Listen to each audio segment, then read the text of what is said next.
નમસ્કાર દર્શક મિત્રો, હું છું રિપોર્ટર યાસીન બાબોર અને આપ જોઈ રહ્યા છો ફતેપુરા લાઈવ। આજના મહત્વના સમાચારની વાત કરીએ તો કરોડિયા પૂર્વ ગામના યુવકને સંતરામપુર પોલીસ મથકના જમાદારે સંતરામપુર પોલીસ મથકે બોલાવીને ઢોર માર મારીને તેની પાસેના રૂપિયા 4000 પડાવી લઈને વધુ પૈસાની માંગણી કરી હોવાના આક્ષેપ સાથે સ્થાનિકથી લઈને મુખ્યમંત્રી સુધી રજૂઆત કરાતા ફતેપુરા તાલુકા સહિત સમગ્ર દાહોદ જિલ્લામાં અને મહીસાગર જિલ્લામાં ચકચાર મચી જવા પામી છે। તારીખ 21 સપ્ટેમ્બર 2024 અને શનિવારના રોજ સાંજે 6 વાગે મળતી માહિતી પ્રમાણે ફતેપુરા તાલુકાના કરોડિયા પૂર્વ ગામના યુવક ચિમનદીતા પારગીને સંતરામપુર પોલીસે સંતરામપુર પોલીસ મથકે બોલાવીને ઢોર માર મારીને ઈજાગ્રસ્ત કર્યો હોવાની સ્થાનિકથી લઈને મુખ્યમંત્રી સુધી રજૂઆત કરાતા ફતેપુરા તાલુકા સહિત સમગ્ર દાહોદ જિલ્લામાં ચકચાર મચી જવા પામી છે। પ્રાપ્ત વિગતો અનુસાર ફતેપુરા તાલુકાના કરોડિયા પૂર્વ ગામે હોળી ફળિયામાં રહેતા અને ડ્રાઇવરિંગનો ધંધો કરતા ચિમનદીતા પારગીને તારીખ 20 સપ્ટેમ્બર 2024ના રોજ સંતરામપુર પોલીસ મથકના દક્ષેશ બારિયા નામના જમાદારે ફોન કરીને સદર યુવકને સંતરામપુર પોલીસ મથકે બોલાવ્યો હતો। જે યુવક સાંજના 5 વાગે સંતરામપુર પોલીસ મથકે પહોંચ્યો હતો।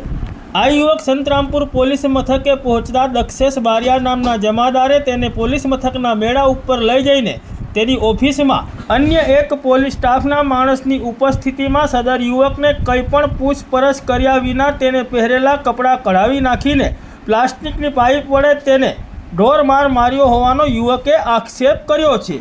દક્ષેશ બારિયા નામના સંતરામપુર પોલીસ મથકના જમાદારે પ્લાસ્ટિકની પાઇપ વડે આવેશમાં આવી જઈને ખૂબ જ ગુસ્સે ભરાઈને મા બેન સમાણી ગાળો બોલીને સદર યુવકને શરીરના પુષ્ટના ભાગે સાથળના ભાગે જોર જોરથી મન ફાવે તેમ પાઇપ વડે માર માર્યો હોવાનો યુવકે આક્ષેપ લગાવ્યો છે। તેમજ સદર જમાદારે આ યુવકને તને અપહરણના કેસમાં ફસાવાનો છે તેમ કહીને તેની પાસેના રૂપિયા 4000 પણ લઈ લીધા હતા અને વધુ પૈસાની માંગણી કરી હતી તેવો પણ યુવકે આક્ષેપ કર્યો હતો અને તારે મારમાંથી બચવું હોય તો હમણાં જેટલા હોય તેટલા રૂપિયા આપી દે અને બાકીના બીજા રૂપિયાની વ્યવસ્થા કર તેવું જણાવ્યું હોવાનું પણ યુવકે આક્ષેપ કર્યો છે। હાલ તો આ ઈજાગ્રસ્ત યુવકને ફતેપુરા સરકારી દવાખાના ખાતે 108 મારફતે લાવવામાં આવ્યો હતો। ત્યાં તેની પ્રાથમિક સારવાર કરીને તેને વધુ સારવાર અર્થે ઓર્થોપેડિક હોસ્પિટલમાં લઈ જવામાં આવ્યો હતો અને ત્યાં સારવાર કરાવીને આ યુવકને તેના પરિવારજનો તેના ઘરે લઈ ગયા હોવાનું જાણવા મળ્યું છે।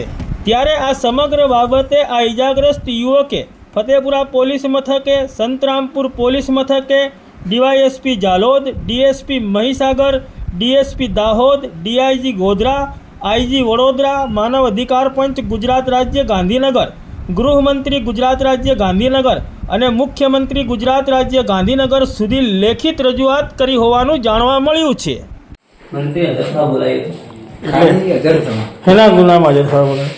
એક છોકરો ને છોકરી મોરાળાને ભાગી જઈ તેનું કોલ ડિટેલમાં મારું નામ નકળી ગયું મને કઈ તું આવીને જત થઈ ગયા જીવી જવાબ કરી જાય। હું એકવાર ગાડી ગયો તો તો જત થઈ આવ્યો તો જત થઈને આવી ગયો પાછો ફરી ફોન આવ્યો ફરી જથવા ગયો એટલે જથવા ગયો એટલે સીધું મને પૂછવાનું કશું જ નહીં કર્યું। ડાયરેક્ટ ગયો ને ઉપર બોલાયો એટલે વિજય માળે પર એટલે ત્યાં ગયો એટલે ડાયરેક્ટ સીધું મારવાનું ચાલુ કર્યું। બીજું કશું પૂછ્યું નહીં, કશું જ નહીં। કોણ કોણ હતું મારવામાં? મારવામાં એક જ જણ હતો સાહેબ। કોણ હતો? એ કઈ દક્ષિત બારિયા કરીને સાહેબ। શું નામ એનું? દક્ષેશ બારિયા। એ શું ત્યાં પોલીસ સ્ટેશનમાં શું કરે છે? એ ખબર ને જમાદારની કે કઈ પોસ્ટર આવે છે। એને વર્દી પહેરેલી હતી તમને મારી વખત? ના, વર્દી નથી પહેરેલી। સાદા કપડામાં હતો? હા, સાદા ડ્રેસમાં છે। શેના વડે માર્યા તમને?